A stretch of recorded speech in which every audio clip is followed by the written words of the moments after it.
The Wyoming Territory in 1882 was no place for mercy. Winter came like a predator, devouring anyone foolish enough to believe they could survive on kindness alone. The smart folks barred their doors when storms hit and waited for spring to remind them what warmth felt like. But sometimes in the howling darkness of a blizzard that promised death, you hear something that changes everything. A cry that turns your blood to ice. Not from cold, but from the terrible recognition that somewhere out there, someone is dying alone. Martha Caldwell had been preparing for the worst blizzard in 20 years when she heard it, a sound that didn't belong to the storm. Not the crack of timber or the groan of her barn, but something human, something desperate, something that would haunt her forever if she chose to ignore it. Picture this: a widow alone on 40 acres of stubborn Wyoming ground. 2 years passed bearing the husband who'd helped her claim this land. Martha had learned to read the sky like scripture, to recognize the difference between a storm that would pass and one that would kill. This one had death written in every cloud. She could have stayed inside, should have stayed inside. Every survival instinct screamed at her to bar the door and wait for morning. But that cry, that desperate wail cutting through the chaos, it sounded like hope dying in the darkness. What Martha found in that blizzard would test every assumption her community held about who deserved saving and who deserved love. Because the bundle she pulled from that snowdrift wasn't just any dying child.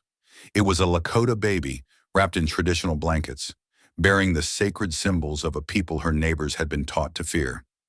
This is the story of Winter Rose, the child who should have died but didn't. Of Martha Caldwell, the woman who thought her days of nurturing were behind her. Of a blizzard that became a bridge between communities at war for generations. You're about to witness how one act of compassion echoed across the Wyoming Territory, challenging everyone to question what they thought they knew about family, about loyalty, about the price of doing what's right when the whole world is watching. Martha had no idea that stepping into that storm would make her the center of a controversy reaching all the way to Washington. She didn't know that saving one baby's life would test community bonds, challenge federal policy, and prove that sometimes the most powerful force in the world is simply refusing to let someone die alone. All she knew was that somewhere in the darkness, a child was crying. And Martha Caldwell had never been the kind of woman who could ignore a cry for help, no matter what it might cost her to answer. The storm was coming, the choice was waiting, and everything was about to change. The wind came screaming across the Wyoming Territory like all the fury of heaven turned loose on earth. Martha Caldwell pressed her shoulder against the cabin door she'd just barricaded, listening to the storm claw at her shutters with fingers made of ice and rage. Snow drove sideways through the air, so thick it erased the world beyond her windows, turning familiar landmarks into ghostly suggestions. She'd been through enough frontier winters to recognize the signs of a killer storm. The way the temperature dropped 20 degrees in an hour. How the air tasted of metal and danger. The peculiar silence that settled over the valley when every living thing with sense had gone to ground. This wasn't just weather. This was nature's way of reminding humans how small they really were.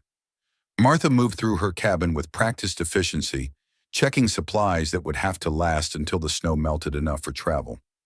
The home she'd built with Thomas sat on 40 acres of ground they'd claimed when hope was still a luxury they could afford. 2 years since the rock slide had taken him, and Martha had learned the harsh lessons that separated the living from the foolish in this unforgiving land. The cabin was built to weather hell itself, thick log walls chinked with mud and moss, a stone fireplace that Thomas had built with his own hands, designed to heat every corner of their small sanctuary, windows placed to maximize light while minimizing heat loss. Everything calculated for survival when the world outside tried to kill you. Martha had just finished her final preparations when she heard it, a sound that made her freeze with her hands still on the water dipper. Faint at first, barely audible over the storm's roar, but unmistakably human. A cry. Weak, desperate, growing fainter, even as she strained to hear it again. She pressed her ear to the door, holding her breath. There. Again. Closer this time, but weaker. Something was out there in the storm. Something alive. Something dying. Every survival instinct screamed at her to stay inside. The storm would kill anything exposed to it within minutes.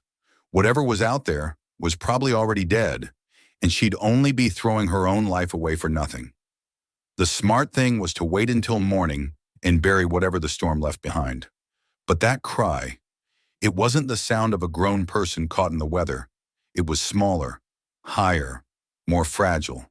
The sound of something that had never had a fighting chance against the world's cruelty. Martha's hand was on the door latch before her mind had fully decided. She wrapped herself in Thomas's old buffalo coat, pulled his wool hat down over her ears, and grabbed the rope she kept coiled by the door for exactly this emergency. She tied one end to the solid oak beam that supported her roof, knowing she had maybe 3 minutes before the cold killed her ability to function. The moment she opened the door, the storm tried to murder her. Wind hit like a physical blow, driving snow into her eyes and mouth, stealing breath from her lungs. The cold was so intense it felt like being slapped with a red-hot iron. She could barely see her own feet, let alone navigate by landmarks that had disappeared into white chaos. But she could still hear the cry, weaker now, coming from somewhere near the stand of pine trees that marked the eastern edge of her property.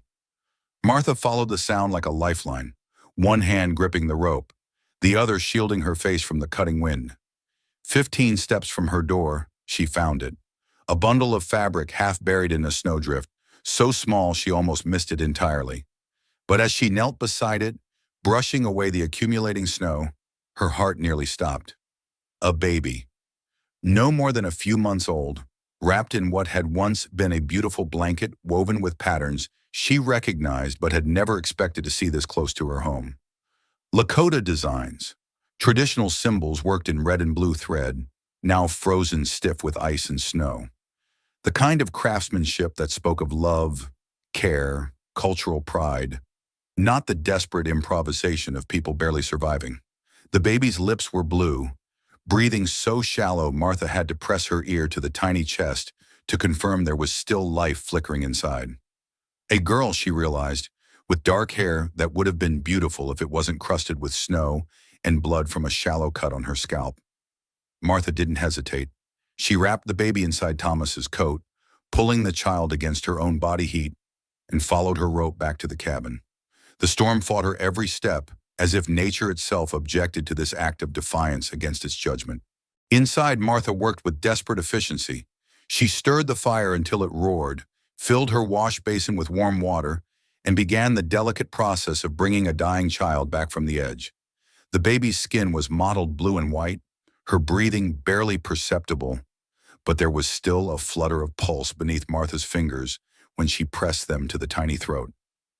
"Come on, little one," Martha whispered, rubbing the baby's limbs gently to restore circulation.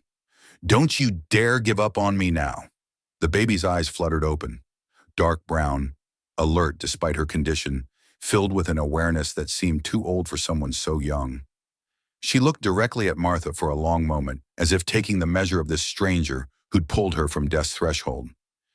Then she began to cry, not the weak mewing Martha had heard through the storm, but a strong, healthy wail that filled the cabin with life. Martha felt tears she hadn't expected sliding down her cheeks as she cradled the child, offering comfort to someone who had no reason to trust any white face. As the baby settled into Martha's arms, accepting the warmth and safety being offered, Martha noticed the necklace around the tiny neck. A small medallion carved from bone, strung on sinew, bearing symbols that marked this child as someone important. Not just any Lakota baby, but one whose family would be looking for her. Martha looked out at the storm still raging beyond her walls and made a calculation that would have seemed impossible an hour ago. Whatever had separated this baby from her people, attack, accident, or something worse, the child was alive now, and Martha would keep her that way. "You're safe now," she whispered into the soft, dark hair. "Whatever happened out there, you're safe here." The baby made a small sound, not quite a coo, not quite a sigh, and curled her tiny fingers around Martha's thumb with surprising strength. In that moment, Martha felt something she thought had died with Thomas, the fierce protectiveness of someone responsible for keeping life safe and warm. Outside, the wind continued to howl, but inside, two souls from different worlds had found each other in the space between one heartbeat and the next. The storm raged on, indifferent to the small miracle taking place in a cabin that had been too quiet for too long. Martha had no way of knowing that this moment would echo across the Wyoming territory in ways that would test every assumption about who deserved to live, who deserved to love, and who deserved to be called family. All she knew was that the cabin felt alive again in ways it hadn't since Thomas died, and that holding this child filled spaces in her heart she'd thought were permanently sealed. The baby slept, and Martha watched over her, and outside the storm continued its assault on a world that had just become infinitely more complicated and infinitely more precious. Dawn came slowly to the Wyoming territory, filtered through clouds that promised more snow before the day was done. Martha had not slept. She'd spent the night in the rocking chair Thomas had made for her during their first winter, watching the baby breathe, listening to the storm gradually exhaust itself against her cabin walls.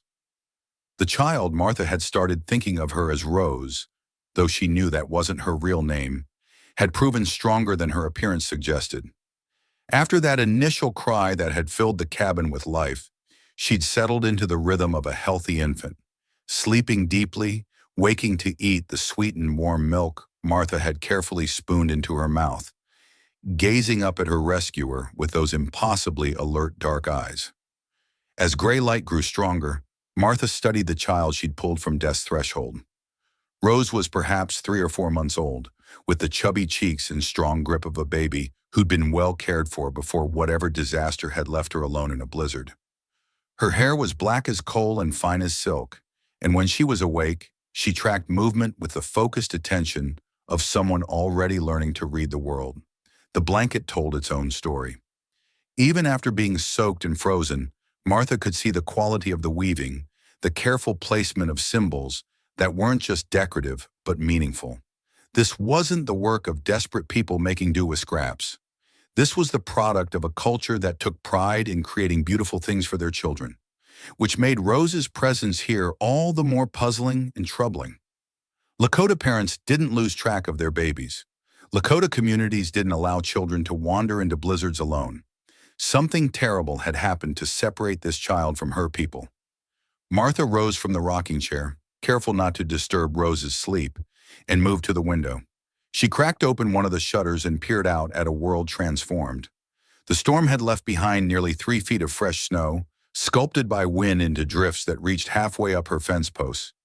Everything was still, not just quiet, but profoundly, almost supernaturally still. But this stillness felt different, expectant, like the pause between lightning and thunder. Martha was closing the shutter when she saw them. Tracks in the snow. Not animal tracks. She knew deer and elk prints well enough. These were made by horses and by people who knew how to move quietly even through deep snow. They led from the tree line to a point perhaps 50 yards from her cabin, where they seemed to circle and pause before leading back into the forest. Someone had come during the night. Someone had approached close enough to see her cabin, to note the smoke from her chimney, to observe whatever details could be gleaned in darkness. And then they had withdrawn, without attempting to approach or make their presence known. Martha's heart began to beat faster, but not with fear, with recognition. Rose's people were looking for her. They had followed some trail through one of the worst storms in memory, and they had found the place where their missing child had taken shelter, but they had not demanded her return. They had simply watched and waited, and left evidence of their presence like a calling card. Martha returned to her chair, lifting Rose gently as the baby began to stir. "Your people came looking for you," she whispered into the soft dark hair. "They know you're safe." Rose opened her eyes and seemed to study Martha's face with new intensity, as if she understood more than any 3-month-old should. She made a small sound and curled her tiny fingers around Martha's thumb with surprising strength. "I don't know what I'm supposed to do," Martha continued, finding comfort in speaking her fears aloud to someone who couldn't judge her. "I don't know if they expect me to bring you to them or wait for them to come for you." The truth was, Martha wasn't sure she was ready to give Rose back. In less than 12 hours, this tiny stranger had filled spaces in Martha's heart that she'd thought were permanently sealed. The cabin felt alive again in ways it hadn't since Thomas died. But wanting to keep Rose and having the right to keep her were different things. This child had a family, a culture, a destiny that had nothing to do with a lonely widow's need for purpose. The morning passed quietly. Martha fed Rose again, changed the makeshift diaper she'd fashioned from soft flannel, and talked to the baby about everything and nothing. She told Rose about Thomas, about the dreams they'd shared for this piece of land, about the children they'd planned to raise here before the mountains decided otherwise. Around midday, Martha heard what she'd been both expecting and dreading. Hoofbeats, multiple horses, moving at a steady pace through the snow. Not rushing, not fleeing, but approaching with the confidence of people who had every right to be where they were going. Martha went to the window and saw them clearly this time. 5 riders moving in formation that spoke of military discipline and shared purpose. They were dressed for winter travel, with heavy robes and fur-lined boots. But Martha could see enough detail to recognize Lakota winter clothing. The leader rode a paint horse whose breath steamed in the cold air. They stopped at the same spot where the tracks from the night before had paused. The leader dismounted and walked forward until he was close enough to speak without shouting, but still far enough away to demonstrate no immediate threat. "Woman of the cabin," he called out in accented but clear English, "we would speak with you." Martha's mouth went dry, but she forced herself to move with calm deliberation. She wrapped Rose in the warmest blankets she could find, checked that her rifle was loaded and within reach, and opened her front door. "I'm listening," she called back, stepping onto her small porch, but keeping the open door behind her as an escape route. The man who'd spoken was older than she'd expected, perhaps 50, with gray threading through his dark hair and the kind of weathered face that came from decades of living entirely outdoors. His eyes were sharp and intelligent, and when they focused on the bundle in Martha's arms, they softened with unmistakable relief. "You have our child," he said. It wasn't a question or an accusation, just a statement of fact. "I found a baby dying in the snow," Martha replied carefully. "I brought her inside." "Her name is Winter Rose," the man said. "She is my granddaughter." Martha felt something in her chest tighten at the confirmation. This wasn't some abandoned child who might become hers by default. This was someone's granddaughter, someone's family. "She's safe," Martha said, and her voice came out stronger than she'd expected. "She's been fed and kept warm. She's not hurt." The grandfather nodded slowly. "We know. We watched through the night. We saw your care." The simple statement hit Martha harder than any elaborate thanks could have. They had watched. They had seen her pacing with Rose, feeding her, singing to her in the darkest hours before dawn. "Will you?" Martha stopped, unsure how to phrase the question. "Do you want her back?" The grandfather was quiet for a long moment, studying Martha's face with the same intensity that Rose had shown. When he spoke again, his voice carried weight that suggested he was choosing words very carefully. Winter Rose was traveling with her mother to visit family when there was an attack. White men, looking for horses. Her mother hid the child in the snow and led the attackers away. "We found the mother's body yesterday morning. We have been searching for Winter Rose since the storm began." Martha closed her eyes, feeling the full tragedy settle into her bones. Rose wasn't just separated from her family. She was orphaned, her mother dead in an act of heroic sacrifice. "I'm sorry," Martha said quietly. "I'm so sorry for your loss." The grandfather nodded. "Her mother was brave. She died protecting what mattered most." "What happens now?" Martha asked. "Now we must decide what is best for Winter Rose. She is the last of her line through her mother, but she is very young, and it is winter, and our camp is far from here." Martha understood what he wasn't saying directly. Taking a 3-month-old baby on a long journey through winter conditions was dangerous, possibly fatal. "What if," Martha began, then stopped, afraid to voice the possibility forming in her mind. "What if she stayed with you until spring?" the grandfather finished. "Until she is stronger and the travel is safer?" Martha nodded, not trusting her voice. The grandfather looked back at his companions, and Martha saw a brief conversation conducted entirely in glances and subtle gestures. When he turned back to her, his expression had shifted from cautious assessment to something that might have been hope. "You would do this? Care for our child as if she were your own?" "Yes," Martha said without hesitation. "And in the spring, you would let her go back to her people?" This question was harder, but Martha forced herself to answer honestly. "If that's what's best for her, Yes. The grandfather studied her for another long moment, then walked back to confer with the other riders. Martha watched them discuss something in their own language, noting the respectful way the younger men deferred to the older one's judgment. Finally, the grandfather returned to his position and spoke again. We will make camp in the valley beyond the ridge, close enough to know Winter Rose is safe, far enough to not bring trouble to your door. When spring comes, we will return. Martha felt relief and terror at the responsibility being placed on her shoulders. I'll take good care of her. We know, the grandfather said. Your actions have already shown us your heart.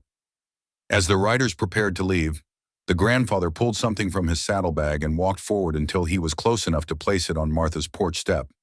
It was a small bundle wrapped in soft leather.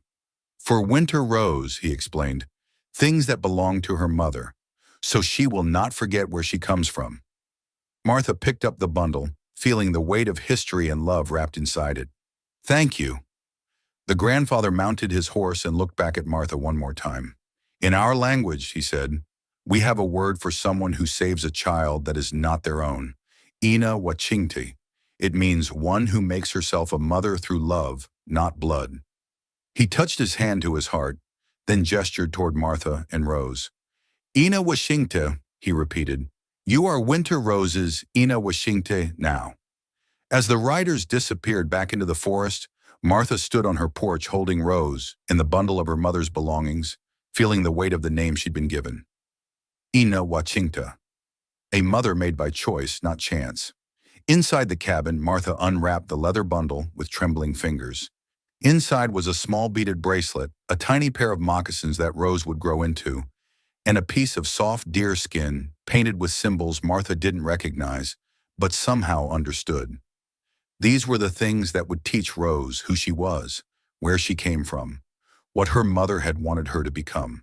For now it was enough that Rose was warm and fed and growing stronger by the day. It was enough that her grandfather trusted Martha to keep her safe. It was enough that a lonely cabin had become a bridge between two worlds, a place where love could transcend the boundaries that fear and history had built. Martha settled back into the rocking chair with Rose in her arms, and for the first time since Thomas died, she began to plan for a future that stretched beyond simple survival. Outside, fresh snow began to fall, but inside Martha's cabin, two hearts that had found each other in the storm continued to beat in rhythm, marking time until spring would bring new challenges and new choices. 3 weeks passed before Martha made her first trip to town since finding Rose, and she knew the moment she walked into McDonald's general store that news travels fast in small communities, especially news as unusual as a white widow caring for a Lakota baby. The conversation that had been humming through the store died instantly when Martha entered carrying Rose. She'd wrapped the child in neutral-colored blankets, hoping to avoid immediate recognition of her heritage. But there was only so much that fabric could disguise. Rose had grown in the weeks since Martha found her. The hollow cheeks had filled out, the breathing had strengthened, and those alert dark eyes now tracked faces with the focused attention of a child learning to distinguish friend from stranger. Well, I'll be damned, came a voice from the back of the store. Ezra Hutchins, a man whose talent for spreading news was matched only by his gift for making every story more dramatic than necessary. Martha Caldwell's got herself an Indian baby. Martha felt every eye in the place turned toward her and Rose. She saw the exact moment when polite curiosity transformed into something harder and more dangerous. Now, Ezra, Martha said evenly, shifting Rose to a more comfortable position while maintaining eye contact with the man who'd just made her life infinitely more complicated. This is Rose. She's been staying with me. Staying with you? Mrs. Eleanor Finch, the preacher's wife, stepped forward with a smile that didn't reach her eyes. How charitable of you, Martha. Where exactly did she come from? Martha had prepared for this question, but hearing it spoken aloud in front of witnesses made her realize how inadequate any answer would be. The truth would raise questions about her contact with the Lakota that she wasn't ready to answer. Found her during the big storm, Martha said, sticking close to the truth. Someone had left her near my place, couldn't let a baby freeze to death. Left her? This came from Tom McDonald, the store owner, whose usually friendly demeanor had shifted into something more cautious. Indians don't just leave their babies lying around, Martha. They take care of their own. All I know is I found a child who needed help, and I gave it, Martha replied, her voice carrying a warning that made Tom take a step back. Same as I'd do for any baby, regardless of who its parents were. She was moving toward the counter, determined to complete her business and leave, when Ezra's voice cut through the tension like a rusty blade. Course, there's some might wonder if you didn't steal that baby yourself, Martha. Some might think a lonely widow might do desperate things to fill an empty house. The accusation hit Martha like a physical blow. She turned slowly to face Ezra, Rose still cradled in her arms, and when she spoke, her voice was deadly quiet. Ezra Hutchins, if you ever suggest that I would steal a child from anyone, for any reason, I will make you regret the day you learn to speak. Are we clear? Ezra's bluster faded slightly in the face of Martha's controlled fury, but he wasn't ready to back down entirely. Just saying what others might think, Martha. Having truck with Indians, raising up one of their babies like it was your own. My loyalties, Martha said, her voice rising just enough to ensure everyone could hear clearly, are to doing what's right. If that troubles anyone's sleep, they're welcome to take it up with me directly. She completed her purchases in tense silence, aware that every movement was being cataloged and every word she'd spoken was being memorized for later repetition. When she finally left the store, Rose sleeping peacefully against her shoulder, Martha could feel the weight of a dozen stares following her down the street. The ride back to her cabin gave Martha time to think about what had just happened and what it might mean. Cedar Falls wasn't large, but it was connected to the larger network of settlements and territorial officials that governed this part of Wyoming. Word of her situation would spread, and not everyone who heard it would be as relatively benign as the merchants and farmers she'd face today. She was still wrestling with these concerns when she crested the hill that led down to her property and saw them, 3 horses tied to her fence and 3 men sitting on her porch as if they owned it. Martha recognized 2 immediately. Sheriff William Crawford was decent enough when sober, but he understood which way political winds were blowing. The second man was Lieutenant James Morrison from Fort McKinney, young, earnest, convinced that military discipline could solve any problem if applied with sufficient force. The third man was a stranger, but his expensive clothes and carefully groomed appearance marked him as someone from back east, possibly with connections to the territorial government. Martha approached her own home with a strange feeling that she was walking into a trap, but she kept her expression neutral and Rose's position relaxed. "Gentlemen," she said, dismounting with deliberate calm, "what brings you to my property?" Sheriff Crawford stood up, removing his hat in a gesture that felt more like an apology for what was about to happen. "Martha, we need to talk about that baby." "Rose is sleeping," Martha replied. "I'd prefer not to disturb her if it's not necessary." "I'm afraid it is necessary," the stranger said, stepping forward with the confidence of someone accustomed to having his authority acknowledged immediately.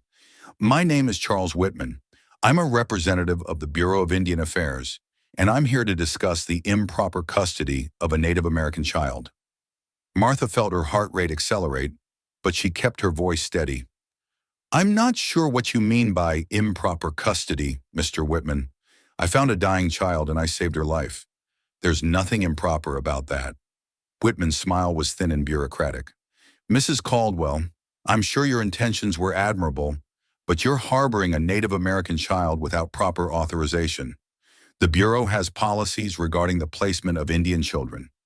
"What reasons would those be?" Martha asked, shifting Rose slightly so she could keep both hands free if necessary.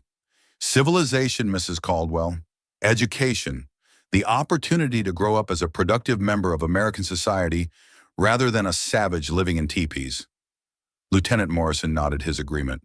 "There are excellent facilities back east, Mrs. Caldwell.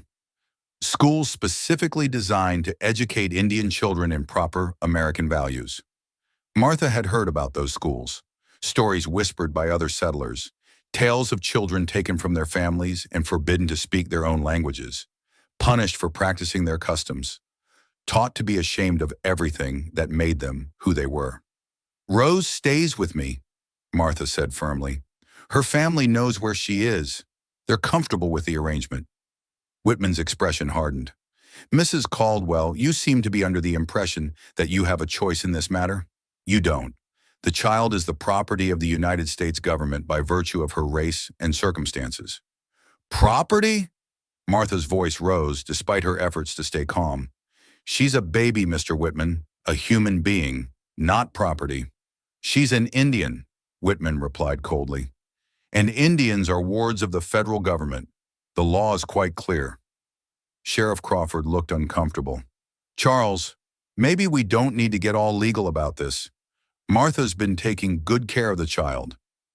Sheriff Crawford, Whitman interrupted, this matter is beyond your jurisdiction. The child will be transported to the Carlisle Industrial School in Pennsylvania. Martha felt the world tilt beneath her feet. Carlisle. She knew that name. It was where native children went and came back changed, if they came back at all.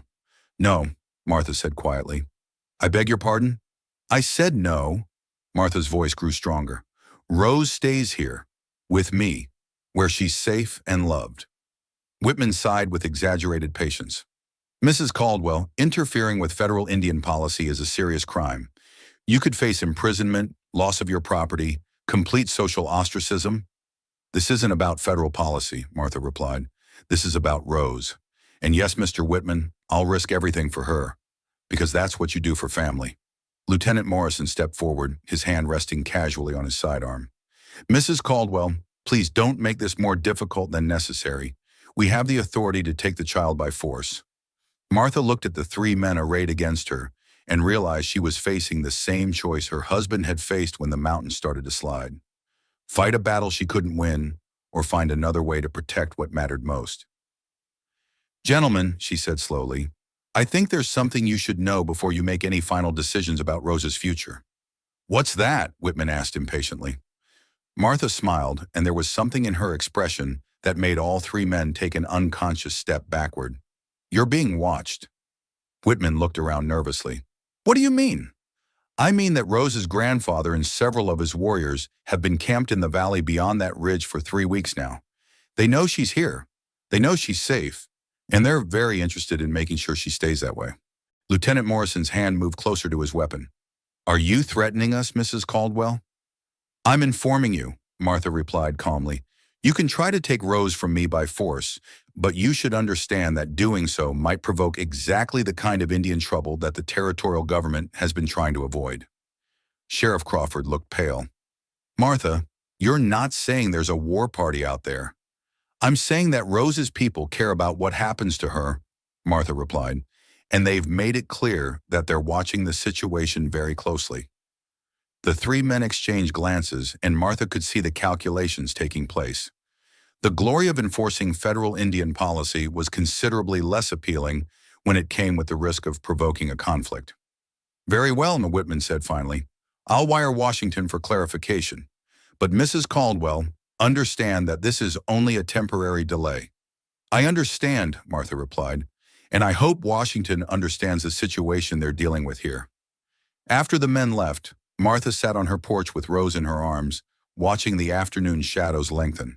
She'd bought time, but at a cost. Now she was committed to a story that might or might not be true, gambling both their safety on the assumption that the Lakota were still nearby and still protective. More importantly, she declared herself publicly as someone willing to defy federal authority to protect a native child. Word of that defiance would spread, and not everyone who heard it would be sympathetic.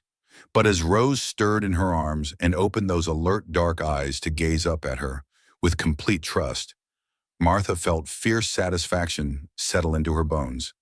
She'd drawn a line in the sand, and she'd made it clear which side of that line she stood on. The consequences would come when they came. For now, Rose was safe, and Martha was exactly where she belonged, between a child and anyone who meant. 2 days after the confrontation with Whitman and his companions, Martha woke to find a single eagle feather placed carefully on her porch railing, its shaft pointing toward the valley where Rose's grandfather was camped. The message was clear. We are here, we are watching, and we remember our promises. Martha had been gambling on the continued presence of Rose's people when she'd made her bold claims to the federal officials. But seeing physical proof of their proximity filled her with both relief and renewed anxiety. If the Lakota were still nearby after nearly a month, it meant they were taking their guardianship of Rose very seriously indeed. She was contemplating these implications while feeding Rose her morning meal when she heard the sound of an approaching wagon. Through her window, she could see Dr. Samuel Harrison climbing down from his buggy, medical bag in hand, and an expression of determined professionalism on his weathered face. Dr. Harrison was one of the few people in Cedar Falls whose opinion Martha genuinely respected. He'd tended to Thomas during his final illness, showing both competence and compassion, and he'd never treated Martha with the condescending paternalism that many men seem to reserve for widows. "Martha," Dr. Harrison called out as she opened her door, "I hope you don't mind an unannounced visit. I was in the area and thought I might check on you and the child." It was a polite fiction.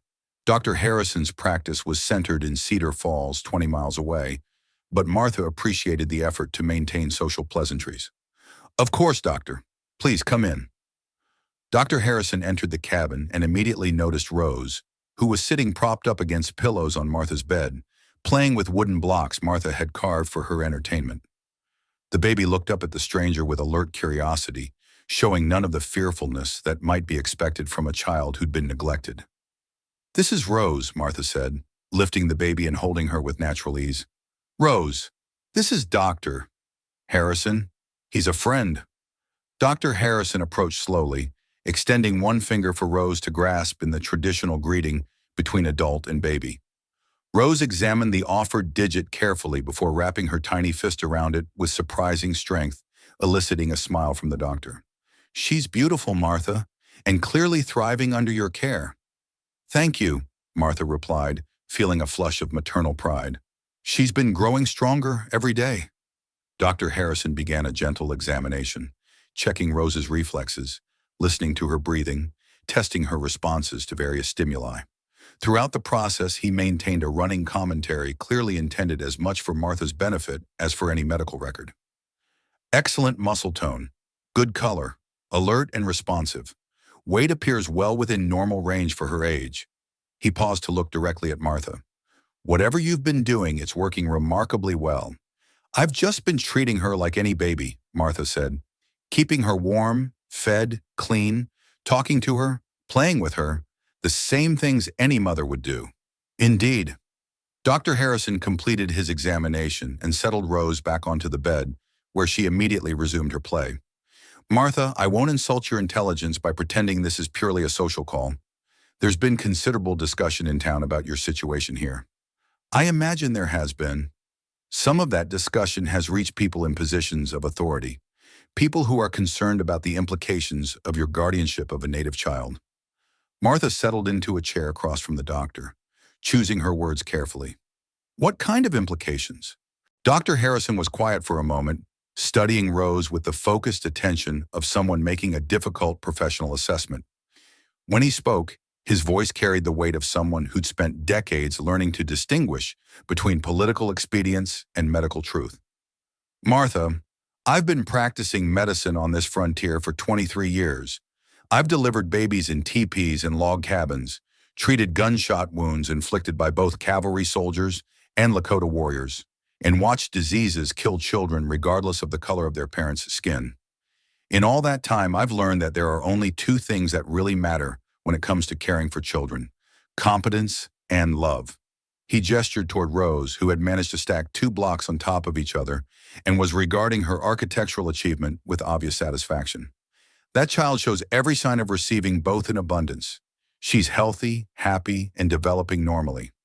More importantly, she's clearly bonded with you in a way that suggests she feels safe and loved. From a medical standpoint, removing her from your care would be not just unnecessary but potentially harmful." Martha felt a surge of gratitude toward this man who was willing to speak truth to power. "However," Dr. Harrison continued, "medicine is not the only consideration in this case. There are legal issues, political concerns, and social pressures that extend well beyond my area of expertise." "Dr. Harrison," Martha said quietly, "if I asked you to put your medical opinion in writing, would you do it?" The doctor was silent for a long moment, weighing the professional and personal risks of taking a public stand on such a controversial issue. Finally, he nodded. Yes, I would. But Martha, you should understand that a medical opinion, however strongly stated, may not be enough to override the other forces at work here. Before Martha could respond, they were interrupted by the sound of multiple horses approaching at speed. Through the window, Martha could see a group of riders cresting the hill. Not the measured approach of officials conducting business, but the urgent pace of people responding to emergency. Dr. Harrison moved to the window beside her, and they watched as 6 men reined in their horses near Martha's fence. She recognized most of them: Sheriff Crawford, Lieutenant Morrison, 2 soldiers from Fort McKinney, and 2 civilians whose expensive clothing marked them as government representatives. Trouble, Dr. Harrison murmured. Martha lifted Rose from the bed, wrapping her in a soft blanket and holding her close. Whatever was about to happen, she wanted the baby to feel as secure as possible. The knock on her door was sharp and peremptory, carrying none of the courtesy that had marked previous visits. Mrs. Caldwell, Lieutenant Morrison's voice was clipped and military. Please open the door immediately. Martha exchanged a glance with Dr. Harrison, who nodded grimly and moved to stand beside her as she approached the door. What can I do for you, Lieutenant? Martha called through the closed door. We have new orders regarding the Indian child, Mrs. Caldwell. Please step outside so we can discuss them. Martha opened the door but remained on the threshold, Rose visible in her arms. The sight of the baby seemed to galvanize the men waiting in her yard, and she could see several of them adjusting their positions in ways that suggested they were preparing for resistance. Mrs. Caldwell, one of the civilians stepped forward. I'm Assistant Territorial Governor James Mitchell. I've been sent here to resolve the situation regarding the illegal custody of a Native American child. There's nothing illegal about caring for an orphan baby, Martha replied. There is when that baby is being held in defiance of federal policy, Mitchell shot back. Mrs. Caldwell, you've had ample time to comply with lawful requests for the surrender of this child. Your continued refusal constitutes obstruction of federal authority. Dr. Harrison moved forward slightly, positioning himself where his presence would be unmistakable. Gentlemen, I've just completed a thorough medical examination of the child. She's in excellent health and clearly receiving appropriate care. From a medical standpoint, there's no reason to disrupt her current placement.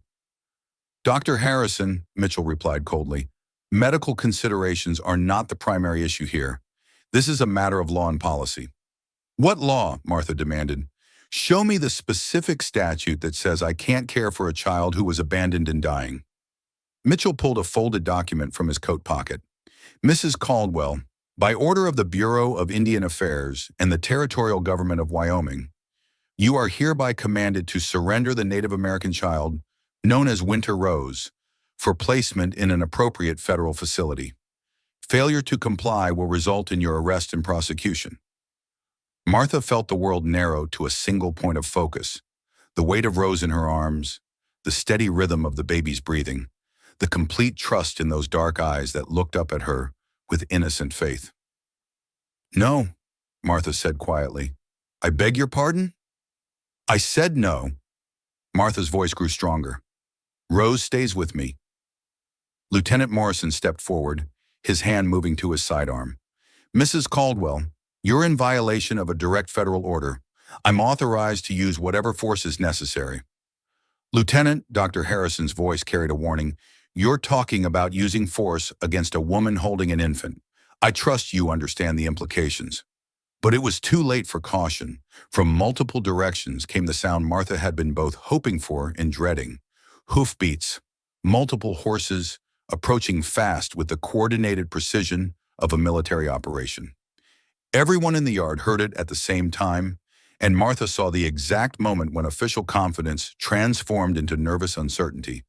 The sounds were coming from several directions, not just one group of riders, but several converging on her property.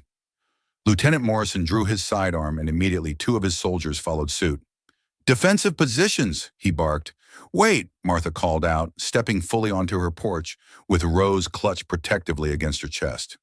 Nobody needs to draw weapons. But the first group of riders had already appeared from the tree line. 5 Lakota warriors on painted horses, moving at a controlled gallop. A second group emerged from the north, and a third from the west, until Martha's property was surrounded by nearly 20 mounted warriors in full battle regalia. At the center of the eastern group rode Rose's grandfather, his paint horse stepping proudly despite the tension. He was dressed for war, feathers in his hair, war paint on his cheeks, a rifle across his saddle, but his posture spoke of control rather than aggression. The grandfather raised his hand, and every warrior stopped moving simultaneously, creating a circle around Martha's property that was clearly deliberate and unmistakably threatening.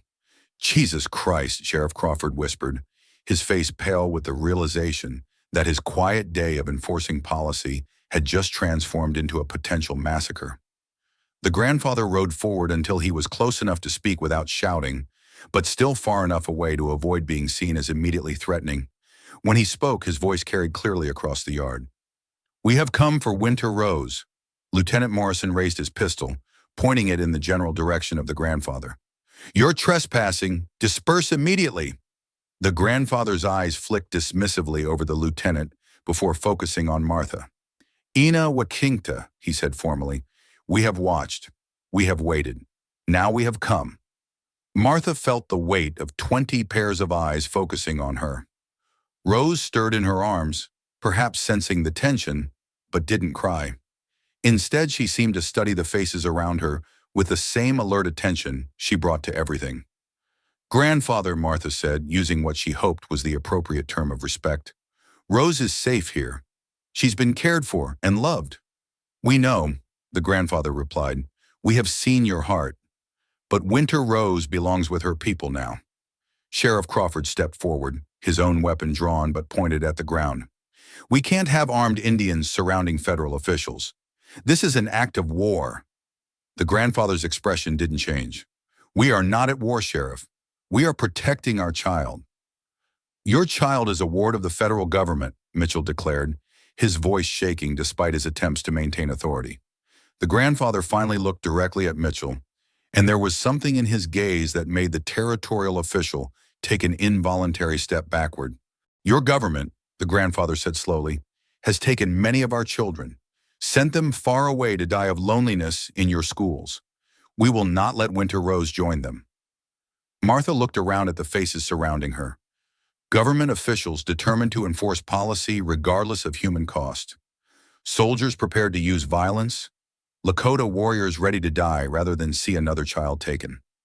In the middle of it all, Rose continued to rest peacefully in her arms. "Stop," Martha said quietly. When nobody responded, she raised her voice. "Stop." The authority in her voice made everyone turn their attention to her. "All of you, stop and listen," Martha continued. "I have something to say, and you're all going to hear it before anyone does anything stupid." She stepped forward, still holding Rose, until she was standing in the space between the two armed groups. "This baby's name is Winter Rose. 4 weeks ago, she was dying in a blizzard, and I saved her life. Since then, she's been warm, fed, loved, and protected.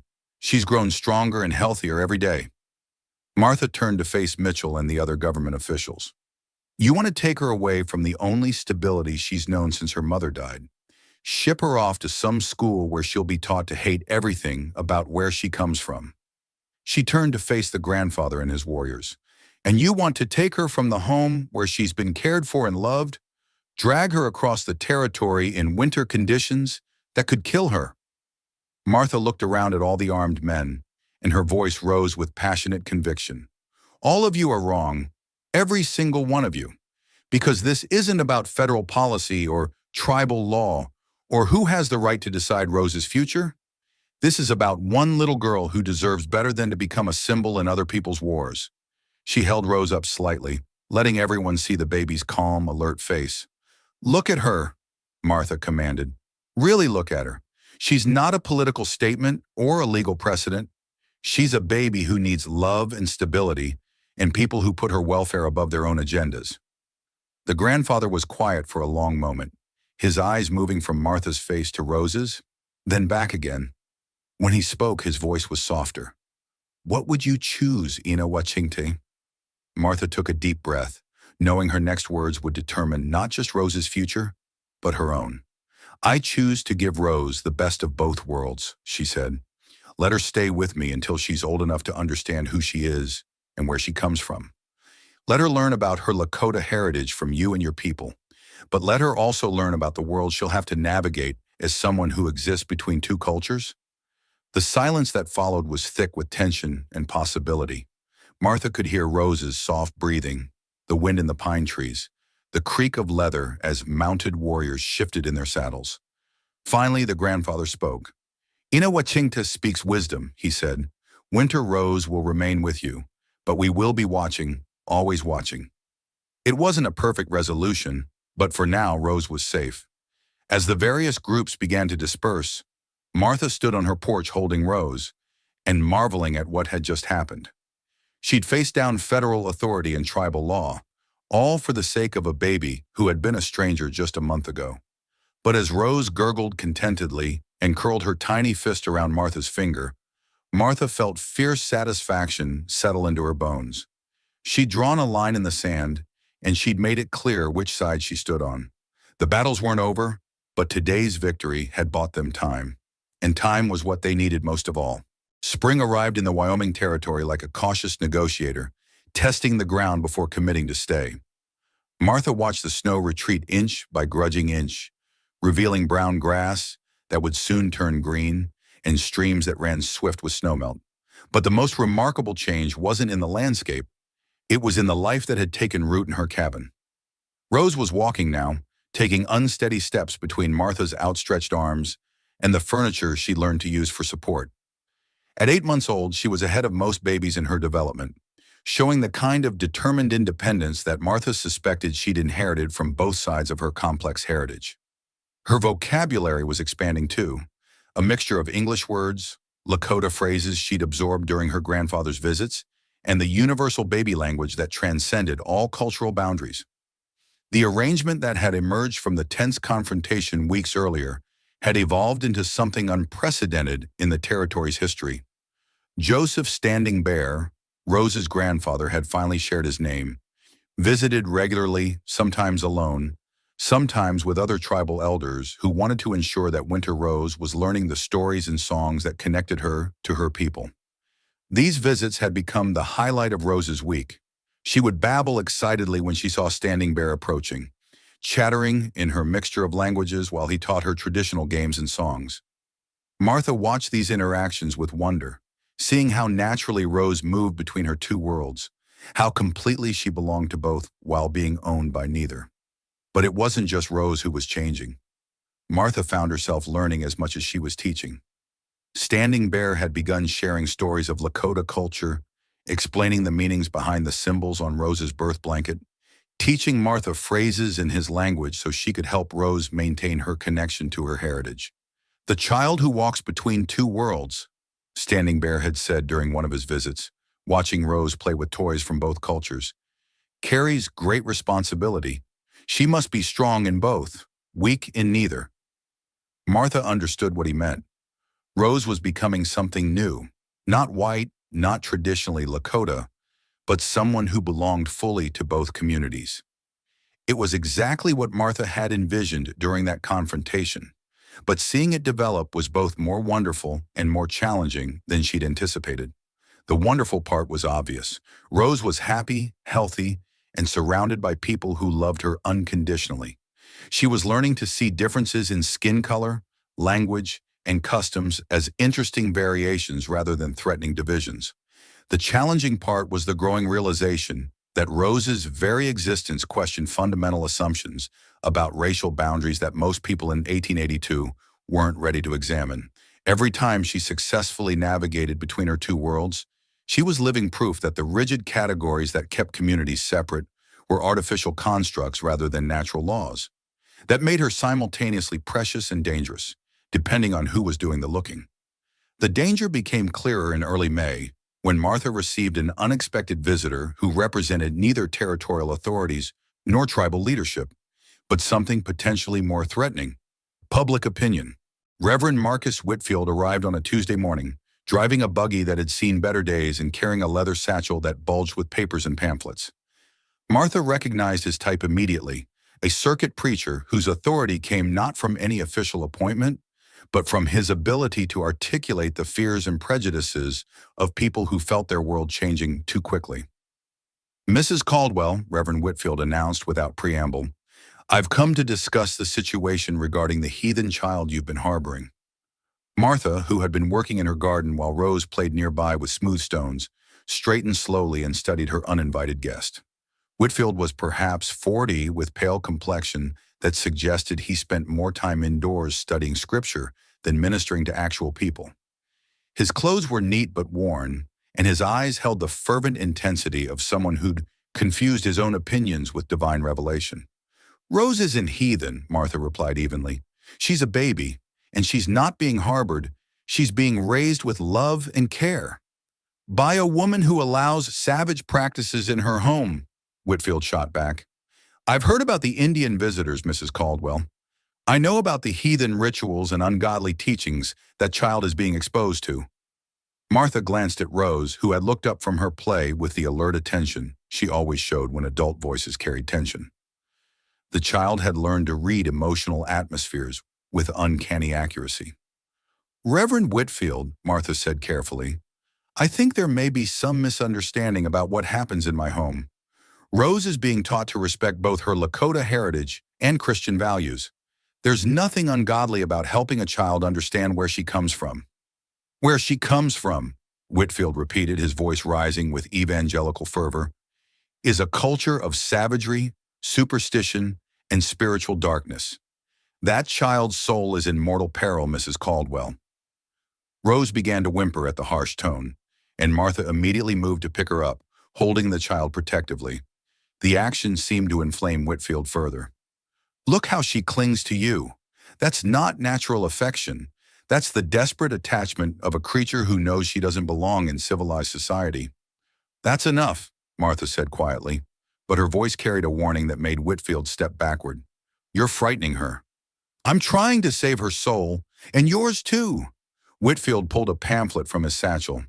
"I've been documenting the spiritual corruption that occurs when Christian children are exposed to heathen influences." Martha looked at the pamphlet, which bore the lurid title, "The Devil's Harvest: How Savage Practices Corrupt Christian Souls." She'd seen similar publications before, cheap propaganda designed to inflame prejudice rather than inform understanding. "Reverend," she said, her voice growing harder, "I think you should leave now. Mrs. Caldwell, there are Christian families, good, godly families who would be willing to take that child and raise her properly, away from savage influences." Rose began to cry then, perhaps picking up on Martha's rising anger. Martha bounced her gently while keeping her eyes fixed on the preacher. "She stays with me," Martha said firmly, "where she's loved and protected and taught to see all people as children of God." "Mrs. Caldwell," Whitfield's voice took on a patronizing tone, "you're allowing your maternal instincts to cloud your spiritual judgment. That child needs to be saved from the darkness of her heritage." Martha felt something cold and dangerous settle in her chest. She'd faced down federal officials and armed warriors to protect Rose, but this preacher's casual dismissal of the child's worth felt more personally insulting. "Reverend Whitfield," she said, her voice deadly quiet, "I want you to listen very carefully. This child is my daughter in every way that matters. She's been baptized in love, raised in compassion, and taught that God's grace extends to all his children. If you think there's something ungodly about that, then you and I worship very different gods." "Mrs. Caldwell, you're committing blasphemy." "I'm speaking truth," Martha interrupted, "and here's some more truth. If you ever come to my home again and suggest that Rose needs to be saved from people who love her, I will personally introduce you to some very ungodly thoughts about what should happen to men who threaten children." Whitfield's face had gone pale, but he made one final attempt. "Mrs. Caldwell, I'll be praying for your soul, and I'll be sharing my concerns with others who care about the spiritual welfare of our community." "You do that," Martha replied, "and while you're praying and sharing concerns, I'll be here doing what Christians are actually supposed to do, loving a child who needs love." After Whitfield left, Martha sat on her porch with Rose in her lap, trying to calm her racing heart while the baby settled back into contented play. The encounter had shaken her more than she wanted to admit, partly because of the hatred in the preacher's voice, but mostly because she recognized the potential power of his message. Fear was always easier to sell than hope. Hatred was simpler than understanding. She was still processing these troubling thoughts when she heard familiar hoofbeats. Standing Bear appeared, but instead of his usual calm approach, there was urgency in his posture. "Ina Wachingti," he said formally as he dismounted. "We must speak." Martha rose, still holding Rose. "Of course. What's wrong?" Standing Bear's expression was grim. "The preacher who visited you today has been busy. He rode directly to Cedar Falls where he spoke to anyone who would listen about the spiritual danger you're creating." Martha felt her stomach tighten. "How do you know about that already?" "We have friends in your town, Ina Wakington. People who understand that what happens to Winter Rose affects all our futures. They sent word immediately." Martha looked down at Rose, who was playing peacefully with the beaded bracelet that had belonged to her birth mother. "What exactly did Whitfield tell people?" "That you're corrupting a Christian child with heathen practices. That Winter Rose is growing up to be neither white nor Indian, but something unnatural that threatens both communities." Martha closed her eyes, feeling responsibility settling even more heavily on her shoulders. "And people believed him?" "Some did. Others are asking questions. A few are beginning to organize." "Organize for what?" Standing Bear was quiet for a moment. "There will be a town meeting tomorrow night. The subject is the Indian question and community safety. Your name has been mentioned specifically." Martha felt the world tilt. A town meeting meant public debate, official decisions, potential action by authorities. Her private arrangement was about to become a matter of public policy. "Will you be there?" she asked. Standing Bear shook his head. "White men making decisions about Indian children do not welcome Indian voices. But we will be watching, and if they decide to take Winter Rose by force—" He didn't finish the sentence, but Martha understood. The careful balance they'd maintained was about to be tested in ways that could destroy everything they'd built. "Standing Bear," Martha said quietly, "what would you do if you were in my position?" The old man studied her face before answering. "I would remember that Winter Rose belongs to herself before she belongs to any community. And I would ask myself what choice gives her the best chance to grow into a woman who can stand proudly in both worlds." It wasn't the answer Martha had hoped for, but it was the answer she'd expected. Standing Bear understood that Rose's future couldn't be guaranteed by any single decision. It could only be protected by people willing to keep fighting for her right to exist as herself. That evening, after Standing Bear had left and Rose was sleeping peacefully, Martha sat at her kitchen table and tried to prepare for what might be the most important speech of her life. Tomorrow night, she would have to stand before her neighbors and explain why a white widow's love for a Lakota baby was worth protecting. Martha pulled out paper and began to write, searching for words that might save not just Rose's future, but the fragile experiment in understanding they'd all been trying to create. Outside, the Wyoming wind whispered through the pine trees, carrying the scent of snow from the mountains and the promise of storms yet to come. But inside Martha's cabin, a woman who'd learned to love without boundaries prepared to fight the most important battle of her life. The meeting was tomorrow, the test was coming, and Rose slept peacefully, trusting that the people who loved her would find a way to keep her safe in a world that didn't yet understand what she represented. The community hall in Cedar Falls had never held so many people at one time. Martha arrived precisely at 7 o'clock, carrying Rose in her arms and wearing her best dress, the dark blue wool she'd worn to Thomas's funeral. She'd chosen it deliberately, knowing that every detail would be scrutinized by people looking for reasons to justify decisions they'd already made. The hall buzzed with conversation that died abruptly when Martha stepped through the door. She'd expected hostility, but the wave of silence that greeted her was somehow more unnerving. It was the silence of people seeing her not as Martha Caldwell, their neighbor, but as a symbol of everything they feared about their changing world. Rose, now 9 months old, surveyed the crowd with alert curiosity. She'd grown into a beautiful child, round-cheeked and bright-eyed, with an infectious laugh that had charmed even reluctant visitors. Tonight she seemed to sense the tension, but simply studied the faces around her with focused attention. Martha found a seat in the middle of the hall, deliberately avoiding both the front rows where she might seem demanding and the back where she might appear to be hiding. From the center, she could see everyone who might speak for or against her, and everyone could see Rose clearly. Reverend Whitfield sat in the front row with a thick folder of pamphlets. He'd gathered supporters around him, people Martha recognized as vocal opponents of any accommodation with the territory's native population. But Martha was encouraged to see friendly faces scattered throughout the crowd. Dr. Harrison sat near the middle, medical bag at his feet. Mrs. Eleanor Sutton from the boarding house had claimed a strategic seat. Even Tom McDonnell from the general store was there. The meeting was called to order by Mayor Franklin Pierce, a portly man whose primary qualification for office was his ability to avoid taking positions on controversial issues. Tonight, however, neutrality wouldn't be possible. Ladies and gentlemen, Mayor Pierce began, we're here to discuss a situation that has implications for our entire community. Mrs. Martha Caldwell has been caring for a Native American child for several months, and there are questions about whether this arrangement serves the best interests of the child, Mrs. Caldwell, and our community. He gestured toward Martha, who rose slightly and nodded before settling back with Rose in her arms. We'll hear from various community members, then discuss what actions, if any, should be taken. I ask that everyone remain respectful and remember we're talking about a child's welfare. Reverend Whitfield was first to speak, rising with theatrical flourish. Mayor Pierce, ladies and gentlemen, he began, his voice carrying rolling cadences. We are gathered here to confront a crisis of moral and spiritual proportions that threatens the very foundation of our Christian community. He opened his folder and pulled out a pamphlet, holding it high for everyone to see. For months, we have allowed a well-meaning but misguided woman to conduct an experiment in racial mixing that flies in the face of God's natural order. We have watched as a Christian home has been open to heathen practices and savage influences. Martha felt Rose stir as Whitfield's voice rose, and she gently bounced the baby while keeping her expression neutral.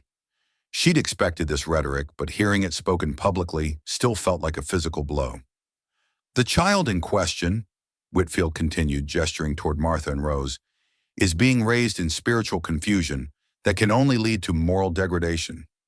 She is being taught to embrace heathen practices alongside Christian values, creating a dangerous hybrid that threatens the purity of both traditions.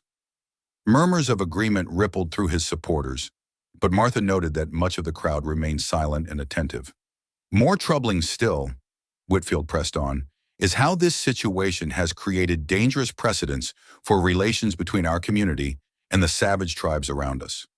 By treating this child as equal to a white Christian baby, we are undermining the natural hierarchy that God established between the races. Dr. Harrison rose from his seat. Point of order, Mayor Pierce. Are we here to discuss theology or the welfare of a specific child? Pierce looked flustered but nodded toward the doctor. You'll have your chance when the Reverend is finished. I'm finished now, Whitfield declared, annoyed but smart enough to recognize he was losing his audience's attention. I move that this community demand the immediate removal of the Indian child from Mrs. Caldwell's home and her placement in an appropriate federal facility. A scattered chorus of second came from Whitfield's supporters, but the response was less enthusiastic than Martha had feared. Is there discussion? Mayor Pierce asked nervously. Dr. Harrison stood immediately. I'd like to present medical evidence relevant to this discussion. He pulled a thick folder from his medical bag and opened it to reveal handwritten notes. I've been monitoring this child's development for 6 months, he announced with professional authority. I've documented her physical growth, cognitive development, emotional responses, and overall health. I'm prepared to testify that she shows every sign of receiving exceptional care.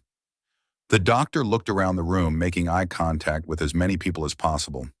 This child is healthy, happy, and developing normally in every measurable way. She's ahead of most children her age in motor skills and language development. She shows no signs of neglect, abuse, or developmental delays.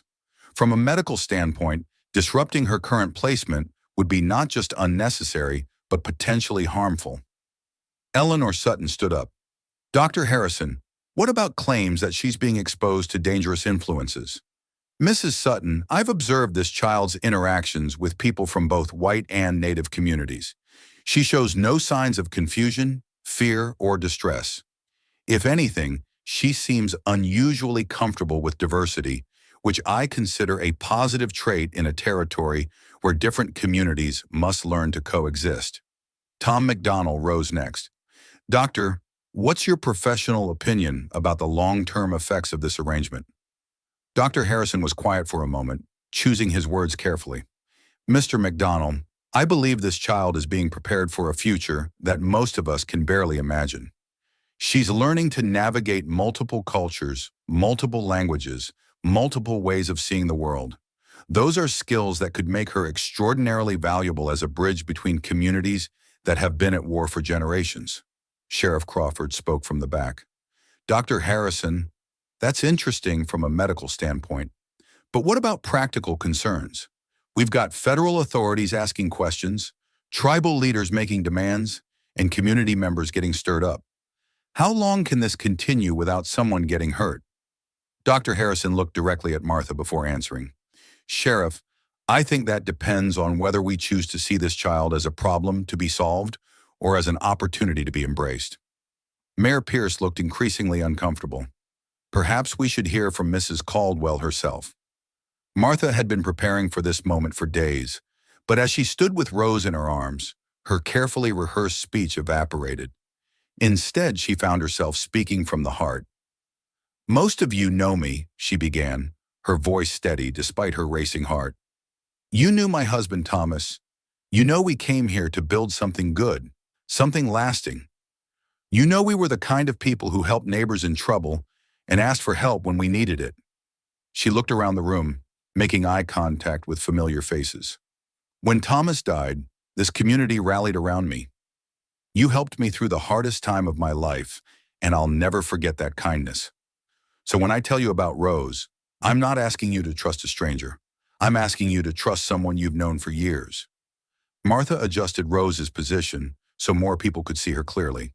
I found this baby dying in a blizzard. She was blue with cold, barely breathing, abandoned by circumstances I'll never fully understand. I brought her inside, warmed her up, and watched her come back to life in my arms. In that moment, she stopped being an Indian baby and started being Rose, a child who needed love and got it. Rose babbled something that sounded almost like Mama, causing soft laughter through parts of the crowd. Since then, Martha continued, Rose has been visited regularly by her grandfather and other tribal family members. They've taught her songs and stories that connect her to her heritage. They've made sure she knows where she comes from and who her people are. But they've also trusted me to give her something else. Knowledge of the world she'll have to navigate as someone who exists between two cultures. Martha's voice grew stronger. Rose speaks English and Lakota. She's comfortable with white visitors and native visitors. She's learning that differences in skin color and customs don't make people enemies. They make them interesting. She's growing up to be exactly what this territory needs. Someone who can build bridges instead of walls. A voice from Whitfield's section called out, "What about her Christian education? What about her immortal soul?" Martha turned toward the voice, calm but determined. Rose has been baptized by love every single day since I found her. She's learning that God's grace extends to all his children, regardless of the color of their skin or the language they speak. She's growing up knowing that the most important commandment is to love one another. If that's not Christian education, then I don't understand what Christianity means. The hall fell silent as Martha's words settled over the crowd. She could see people exchanging glances, whispered conversations, subtle shifts suggesting minds were being changed. Mayor Pierce cleared his throat. Mrs. Caldwell, what would you say to people who worry that your arrangement sets a dangerous precedent? Martha had prepared for this question. Mayor Pierce, I'd say that love is never irregular. Care is never dangerous. The precedent I hope I'm setting is that when a child needs help, good people provide it, regardless of politics or prejudice. She looked around the room once more. But more than that, I'd say that Rose represents something this territory desperately needs. Proof that we don't have to choose between preserving our traditions and adapting to change. She's growing up as both Lakota and American, and she's thriving because of it, not despite it. Martha paused for her most important argument. Ladies and gentlemen, we're living in a time when two peoples who've been at war for generations are trying to figure out how to share the same land. We can keep fighting, keep building walls, keep teaching our children to fear and hate each other, or we can try something different. We can raise children who see diversity as strength rather than threat. Rose gurgled softly and reached for faces around her, causing several people to smile. That's what Rose represents, Martha concluded. Not a threat to our way of life, but a hope for a better way of life. Not confusion about who she is, but clarity about who we could all become if we chose love over fear. Martha sat down to scattered applause that gradually grew stronger. It wasn't unanimous support, but it was far more encouraging than she'd dared hope. Reverend Whitfield rose again, frustrated by the positive response. Ladies and gentlemen, we must not allow sentiment to cloud our judgment. This child may appear healthy now, but what about her future? What happens when she reaches maturity and becomes confused about her identity? Dr. Harrison stood before Whitfield could continue. Reverend, with respect, you're asking us to make decisions based on hypothetical future problems rather than observable present realities. This child shows no signs of confusion, violence, or immorality. She shows signs of being loved, educated, and prepared for a complex world. Eleanor Sutton joined the discussion. What about the political implications the Sheriff Crawford raised? Mrs. Sutton, I believe the political implications of removing this child from a loving home would be far more dangerous than allowing her to remain where she's thriving. An unexpected voice spoke up. Mrs. Catherine Mills, an elderly widow who'd lost her own children years earlier. I'd like to say something, if I may. Pierce nodded toward her. I've lived in this territory for 37 years, Mrs. Mills began, her voice thin but clear. I've seen wars, diseases, droughts, floods, and every other kind of hardship. I've buried children, buried husbands, buried dreams, and in all that time, I've learned one thing for certain. Love is rare and precious, and when you find it, you protect it. She gestured toward Martha and Rose. That baby has found love. Real love. The kind that changes people and makes them better. Now we're talking about destroying that love in the name of what? Politics? Prejudice? Fear? Mrs. Mills' voice grew stronger. I've seen what happens to children raised without love, shipped off to institutions where they're treated like problems instead of people. I've seen the emptiness in their eyes, the hardness in their hearts. Do we really want to inflict that on a child who's currently surrounded by people who would die to protect her? The hall was completely silent, and Martha could see tears in several eyes. I move to table Reverend Whitfield's motion indefinitely, Mrs. Mills declared, and I move that we officially recognize Mrs. Caldwell's guardianship of Rose, with the understanding that she'll continue to receive support from both our community and the child's tribal family. Second, Dr. Harrison called out immediately.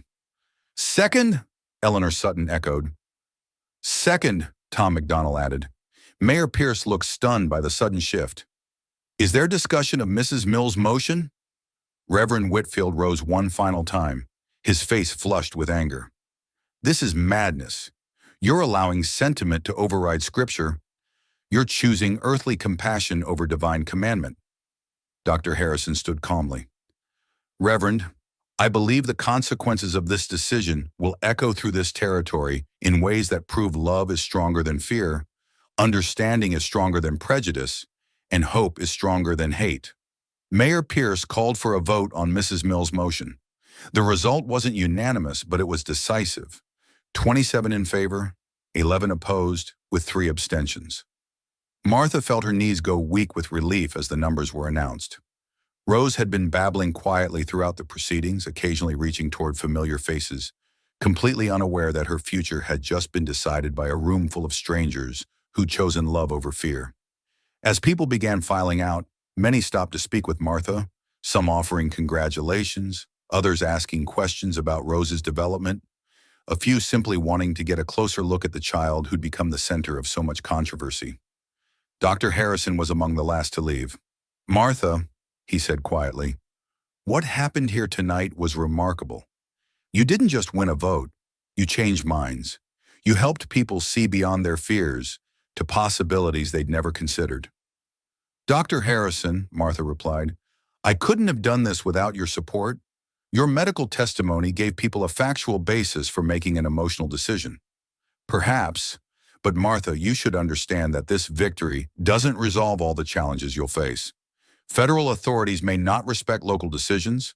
Some tribal community members may have concerns, and there will always be people like Whitfield who see your success as a threat. Martha looked down at Rose, who had fallen asleep in her arms during the excitement. I know, Doctor, but tonight proved something important. There are more people willing to choose love over fear than I dared to hope. That gives me strength for whatever comes next. The ride home through the cool Wyoming night gave Martha time to process what had happened. She'd entered the evening knowing that her neighbors would decide Rose's future, and she'd left with official recognition of her right to raise the child she'd come to love as her own daughter. As Martha carried the sleeping child into their cabin and settled her into the familiar crib, she reflected on how much had changed since that desperate night when she'd heard a baby crying in the blizzard. Rose had grown from a dying infant into a thriving toddler, comfortable in multiple worlds and loved by people from different cultures. Martha had evolved from a lonely widow into something she'd never expected, a bridge between communities that had been at war for generations. Most importantly, their small family had become proof that love could transcend the boundaries that politics and prejudice had created. Rose was growing up as both Lakota and American, learning to see differences in culture and appearance as interesting variations rather than threatening divisions. Outside, the Wyoming winds sang through the pine trees, but inside Martha's cabin, two hearts that had found each other in the storm continued to beat in rhythm, marking time until the next test of their bond would come. Rose slept, and Martha watched over her, and the wind sang lullabies through the eaves of a cabin that had become a fortress built not of logs and stones, but of love and determination, and the unshakable belief that some bonds were worth any sacrifice to preserve. And so, in the unforgiving wilderness of Wyoming territory, a blizzard that should have been an ending became a beginning. Martha Caldwell discovered that motherhood isn't about blood, it's about the courage to love when someone needs you most. Winter Rose grew up to become something the frontier had never seen, a living bridge between two worlds. She spoke English and Lakota, moved between settlements and tribal camps, carrying the stories of both her heritage and her chosen home. Rose became a translator of more than languages. She translated cultures, helping communities understand each other. Her children and grandchildren carried forward Martha's lesson, that differences make people interesting, not threatening. When Martha died at 78, her funeral was attended by people from dozens of communities, proof that love really can transcend the boundaries fear builds.